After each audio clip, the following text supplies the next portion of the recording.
Gente, o ano letivo nas escolas da rede pública estadual de ensino terá início em 4 de março. De acordo com o calendário escolar, de 1º de fevereiro a 2 de março será o período de férias escolares. No dia 3 de março tem início o ano escolar, ou seja, os profissionais da escola iniciam o trabalho de planejamento, reuniões e formação continuada.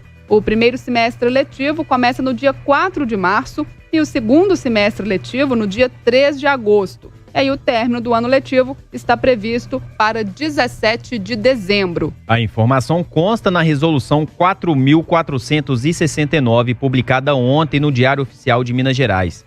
Além da data de início das aulas, o documento também define os procedimentos de ensino, as diretrizes administrativas e pedagógicas para as escolas estaduais do próximo ano.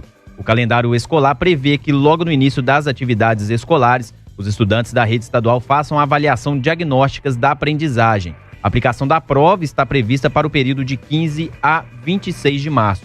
Já a primeira avaliação formativa de aprendizagem será aplicada em 24 de maio a 3 de junho.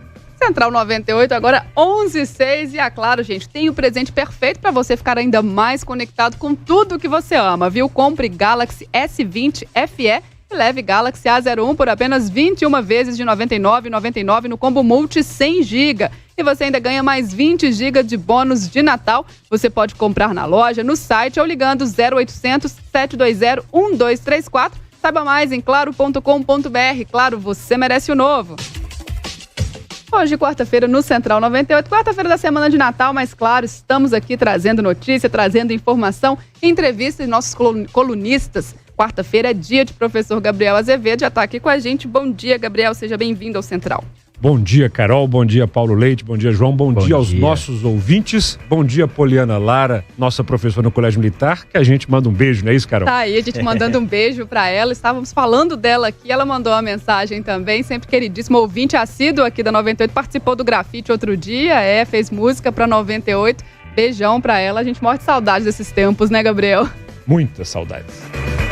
Gabriel, hoje chegando para responder uma pergunta importantíssima. Por qual razão importa ser presidente da Câmara Federal, da Assembleia Legislativa e da Câmara Municipal? É a pergunta que você responde hoje, né, Gabriel? É isso aí. Vamos lá. Carol, começando, colocando todo mundo na mesma página. Qual é a diferença de uma Câmara Municipal, de uma Assembleia Legislativa e da Câmara dos Deputados ou Câmara Federal? Todo mundo sabe, o Brasil é uma federação. E nessa federação há 3 níveis. O municipal, o estadual e o federal. Nós que somos cidadãos e cidadãs, vivemos nesses 3 níveis ao mesmo tempo. Ou seja, aqui todos estamos em Belo Horizonte, em Minas Gerais e no Brasil. A democracia representativa parte do pressuposto que o poder emana do povo. Nós tomamos as decisões através dos nossos representantes. Aqui na cidade, quem representa a todos os habitantes são os vereadores. 41 vereadores que estão na Câmara Municipal, ali na Avenida dos Andradas, 3.100. O povo mineiro, distribuído em 853 cidades, incluída a capital, é representado pelos 77 deputados estaduais, que trabalham ali na Assembleia Legislativa, na Praça Carlos Chaga. E, para além disso, o povo mineiro é representado no Brasil, na União, lá em Brasília, na Câmara dos Deputados. A Câmara dos Deputados, é claro, tem representantes de todo o território nacional, onde existem 26 unidades federativas e o Distrito Federal. O número de representantes de cada unidade federativa e do Distrito Federal varia de acordo com a população, sendo o mínimo 8, como por exemplo estados como o Acre, e no máximo 70, como é o caso de São Paulo, o estado mais populoso. Minas Gerais fica com a segunda maior bancada, tendo 53 deputados federais. Revisão: 41 vereadores, 77 deputados estaduais e 53 deputados federais. Gabriel, e o Senado Federal? Bom, o Senado Federal existe para se equilibrar com a Câmara dos Deputados, porque senão, né, Paulo Leite, a bancada dos estados do Sudeste, por exemplo, Minas, São Paulo, Rio de Janeiro e Espírito Santo, acabariam por dominar tudo no Brasil, já que nós somos estados muito populosos. E numa federação, cada unidade tem que ter o mesmo papel de equilíbrio. O Senado Federal, portanto, ele representa as unidades federativas, com 3 senadores para cada uma delas e o Distrito Federal. Se são 26 unidades, mais o Distrito Federal, 27, vezes 3, 81 senadores. Então, 81 senadores e 513 deputados federais. Este é o Congresso Nacional. Todos esses parlamentos, nos 3 níveis da federação, são conduzidos por um presidente, por um parlamentar. E a condução desses trabalhos não é coisa simples. Por isso, é muito importante acompanhar agora, na reta final, quem está sendo eleito para coordenar os trabalhos de cada um desses lugares. Você quer começar por onde, Paulo? Não, eu queria primeiro entender como funciona isso. Ao início de cada legislatura, elege-se um presidente. Legislatura, palavrão que eu vou traduzir aqui de direito constitucional, é o período de 4 anos para o qual nós políticos Mandato. somos Exatamente. Então, ao início de cada mandato de 4 anos, elege-se um presidente que fica 2 anos no poder. Varia de cada casa. Varia de acordo com cada casa. Por exemplo, perfeito. Lá em Brasília, na Câmara são 2 anos, aqui na Câmara Municipal também são 2 anos, na Assembleia Legislativa o processo também é diferente. Na Câmara Municipal de São Paulo é 1 ano só. Então, cada parlamento tem o seu regimento interno que cria essa distribuição de tempo. Tá, então vamos começar por entender qual é a função de um presidente, por exemplo, de uma Câmara de Vereadores. O que faz um presidente da Câmara de Vereadores de uma cidade como Belo Horizonte? Vamos lá. Como o parlamento é que define tudo, embora no Brasil a gente dê muita atenção ao poder executivo, prefeito, governador e presidente, esses são os representantes do Poder Executivo, o povo se vê representado nos parlamentos. Então o povo de Belo Horizonte, ele está representado pelos 41 vereadores. E quem preside os 41 vereadores conduz os trabalhos. Importância desse cargo. Primeiro, que é uma coisa que equivale do município até a União. O presidente da Câmara, da Assembleia e da Câmara dos Deputados é o responsável por abrir processo de impeachment. Qualquer cidadão de Belo Horizonte pode pedir o impeachment do prefeito, qualquer cidadão mineiro pode pedir o impeachment do governador, qualquer cidadão brasileiro pode pedir o impeachment do presidente. Mas quem define se esse processo vai ser aberto é o presidente da Câmara, no caso de Belo Horizonte. Mas não é só isso. A presidência da Câmara é responsável, aqui em Belo Horizonte, por pautar as reuniões. Quais são os projetos de lei que vão ser votados? Que ordem? Eu coloco hoje ou não coloco amanhã? Aqui na Câmara, o presidente ainda define quais são os vereadores que vão participar de cada comissão. Você tem aqui na Câmara 9 comissões permanentes. Por exemplo, Legislação e Justiça, Meio Ambiente, Educação. Esses 5 vereadores de cada comissão fazem as análises prévias dos projetos de lei. E aqui em Belo Horizonte, quem define é o presidente. Além disso, nós estávamos ouvindo a nossa presidente instantes atrás, a vereadora Nelly Aquino, a quem manda um beijão. Vamos trabalhar muito para reelegê-la, da minha parte. Acho que ela tem feito um bom trabalho. Ela conduz o trabalho interno da Câmara. Ou seja, o que gasta, o que não gasta? Quais são os custos da Câmara Municipal? Eu deixo aí uma pergunta para os nossos ouvintes. A Nelly está presidente 2 anos. Antes dela foi o vereador Henrique Braga. Os dois, nesses 4 anos, devolveram milhões e milhões e milhões de reais para a prefeitura do que não gastaram. E teve um presidente aí antes dos dois que não devolveu nenhum centavo. E que foi afastado, cassado nessa legislatura por corrupção. Vejam como é importante presidir uma casa, porque você tem a caneta que distribui o orçamento, que não é pequeno. Para a distribuição dos projetos que serão votados, a presidente ou o presidente da Casa do Legislativo faz uso e consulta da sua mesa diretora? Como é que funciona isso? Varia do estilo de cada presidente ou de cada político, mas em geral... o presidente ele é eleito com outros vereadores que vão compor a mesa diretora. Excelente colocação. Então você tem o presidente, primeiro vice-presidente, segundo vice-presidente, varia de cada lugar. Mas também o secretário, segundo secretário, terceiro secretário, por aí. Então esta mesa diretora é responsável por uma série de questões no ambiente interno. Pode, por exemplo, mudar as regras do regimento interno. Ela decide sobre as reuniões com o colégio de líderes, que vai chamar todo mundo para dialogar sobre o que está acontecendo na Câmara. Então é mais ou menos um conselho diretor mesmo daquele órgão legislativo.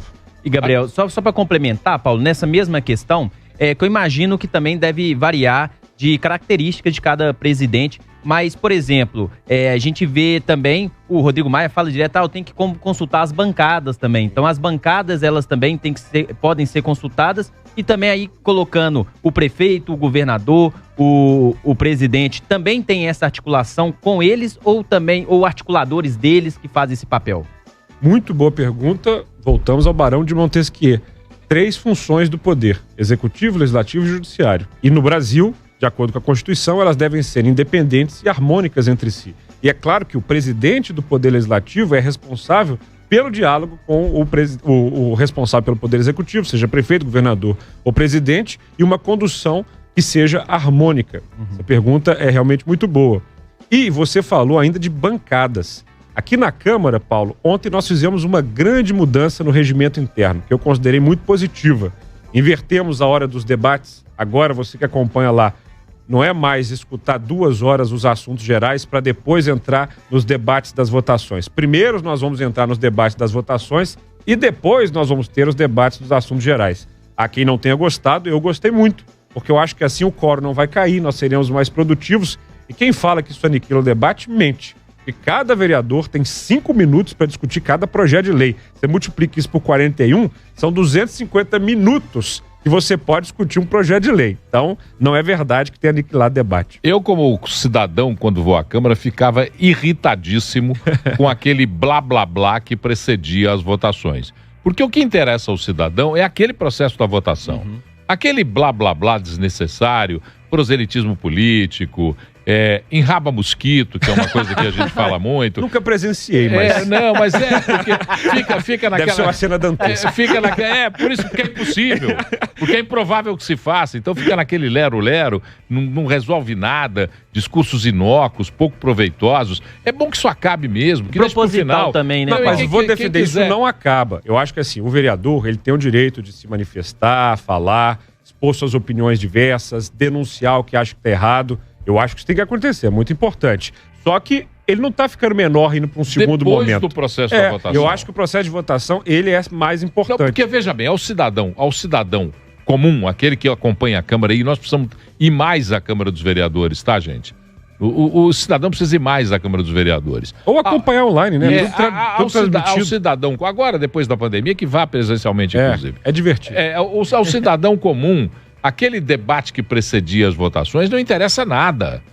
Não interessa nada porque não há objetividade naquele debate. Claro, o direito de falar, Gabriel Azevedo preservando aí o Instituto da Democracia com muito carinho, muito cuidado, mas aquele debate, sendo bem prático e pragmático, não acrescenta nada. O que acrescenta é o debate do projeto, da votação. Aquele que todo mundo está com o olho aberto para saber o que é. Ué. Mudou. E mudou também, só para registrar, que na Câmara todo mundo podia ser líder de si mesmo, Carol. Então, assim, vereadores que eram os únicos membros dos seus partidos eram líderes. Ora, mas se é um só, é óbvio que ele se lidera. Então, agora, para ser líder, você vai ter que ter mais de 2 ao mínimo, e você vai aglutinar isso que você falou. Por isso que eu lembrei, as bancadas. Nós vamos ter bancadas. E, Paulo, você vai adorar as mudanças de regimento, porque projeto de lei de nome de rua e de data, agora também não vai pro plenário, não. É só na Comissão de Legislação e Justiça. Meu Deus, isso é evolução, gente. Isso é evolução. Agora, o negócio é o seguinte, o cara líder dele mesmo, eu conheci alguns líderes deles mesmos na Câmara dos Vereadores que sequer se lideravam. Era um negócio horroroso. Acontece. Ô, Gabriel, o Paulo colocou um ponto interessante aí dessa participação maior também do cidadão, né? A gente falando, por exemplo, aqui conversamos com a vereadora Nelly Aquino, presidente da Câmara Municipal. Parece uma coisa muito distante, às vezes, para a população. Ainda quando a gente fala assim, quem vai ser o presidente da Câmara Municipal, da Assembleia Legislativa, como é que o cidadão participa disso, acompanhando o que ele tem que olhar, o que um bom presidente faz e como é que o cidadão pode ali, né, acompanhando, realmente entender esse processo e participar desse processo, que é uma coisa que eu acho que ainda falta na gente como um todo, né? Acompanhar ali a Câmara Municipal, a Assembleia Legislativa, o que tem sido feito para a gente encerrar aí com essa reflexão, para quem sabe daqui para frente a gente tenha cidadãos mais participativos. Carol, eu acho que democracia não se aprende rápido, é um processo de maturidade. E vale lembrar, nós somos um povo democrático desde 1988 apenas. Portanto, tudo é uma lição. As pessoas primeiro não ligavam tanto pro voto, passam a ligar mais, agora começam a acompanhar os processos. Na Câmara Municipal, por exemplo, você não sabia que estava sendo eleito, como é que eram as negociações, isso não existia. Mas aí veio a internet e veio para a Câmara Municipal alguns personagens que usam muito as mídias sociais. Então, por exemplo, essa eleição da Nelly tem uma coisa inovadora em relação às últimas. Os vereadores usaram as suas mídias sociais para começarem a declarar os seus votos. Houve um vídeo que startou o processo, eu gravei lá com a turma, olha, sou Gabriel, tô com a Nelly, sou esse vereador, tô com a Nelly, e aí a vereadora Duda também lança a candidatura dela. E acompanhar como o seu vereador está votando na Câmara é muito importante, como também é acompanhar na Assembleia como o seu deputado está votando. Então foi reeleito para o cargo de presidente da Assembleia o deputado estadual Agostinho Patrus, que está conduzindo ali a Assembleia, acho eu, com muita capacidade, com muita parcimônia, aglutinando os blocos. E eu acho que as pessoas têm que ficar de olho grande mesmo, no que está acontecendo na Câmara dos Deputados e no Senado.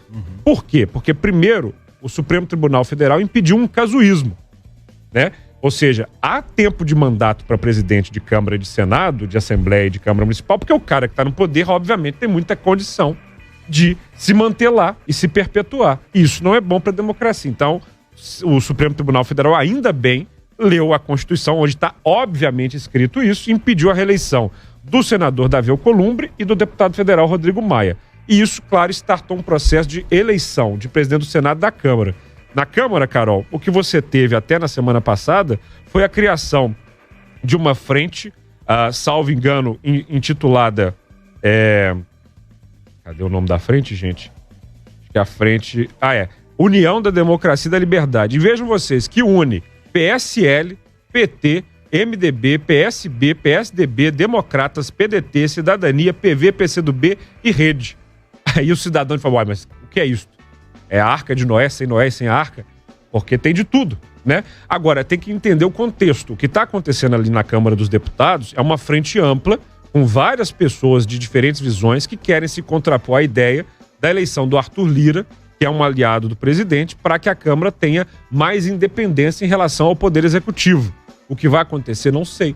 Vale acompanhar e, respondendo a sua pergunta, perguntar: oi, deputado federal que eu votei, como é que você vai se posicionar aí nesse processo? A mesma coisa está acontecendo no Senado. Vale dizer, 2 mineiros estão protagonizando a disputa pela presidência do Senado. O senador Antônio Anastasia, do PSD, e o senador Rodrigo Pacheco, do DEM. Ainda há a disputa pelo MDB, que quer ficar com a presidência do Senado, e isso é muito importante porque, se o presidente do Senado for um mineiro, e eu torço para que seja, Antônio Anastasia e Rodrigo Pacheco são políticos muito capacitados, nós vamos ter no Poder Legislativo, importantíssimo, uma pessoa representando o Estado de Minas Gerais a dizer para o presidente da República, que está logo ali depois do outro lado da Praça dos Três Poderes: ô União, a minha unidade federativa está precisando de metrô na capital, viu? Porque o metrô aqui de Belo Horizonte vem de lá. Ô União, cadê a duplicação das rodovias federais? Ô União, cadê o anel rodoviário? E é por isso que o eleitor aqui mineiro deveria ficar muito atento a essa disputa sim e torcer para que o mineiro presida o Senado, para que finalmente, talvez lembrem lá em Brasília que existe Minas Gerais. Eu quero ver uma bancada mineira, seja na Câmara ou no Senado, cada vez mais unidas, porque nós precisamos, os senadores e dos deputados, cobrando o presidente da República das coisas que nós precisamos aqui nos 853 municípios. Mais uma aula de professor Gabriel Azevedo. Nosso tempo acabou. Paulo vai falar, mas vai falar rápido. Curioso, porque o Gabriel diz assim: o Supremo interpretou a Constituição. Ó raios, mas não é esta a função deles? Ler de preferência, Paulo Leite. O artigo 57 é claro no seu o artigo 57 do seu parágrafo 4º é claro. Não tem esse negócio de reeleição, não. Vamos lá ter a certeza disso. E o livro de hoje, indicado aqui para todos vocês, chama-se Constituição da República Federativa do Brasil. São 250 artigos. Eu nem trouxe físico porque você, dando um Google, encontra o PDF, encontra e vai ler. Tudo isso que eu falei tá lá. A Constituição é uma receita de bolo para quem gosta de gastronomia, é uma bíblia para quem gosta de religião, é sobretudo um manual para quem quer entender como funciona esse Estado chamado República Federativa do Brasil. Tudo que eu falei aqui tá lá. Câmara, Senado, Congresso, Assembleia, Câmara Municipal, tudo descrito como é e como deve ser. Encerrando então aqui antes do Natal, Gabriel, mais uma vez uma aula aqui. Muito obrigada pela presença e Feliz Natal. Feliz Natal para vocês. Um último recado, Carol. Troquemos os abraços que podem ser perigosos para os nossos entes queridos nesse ano.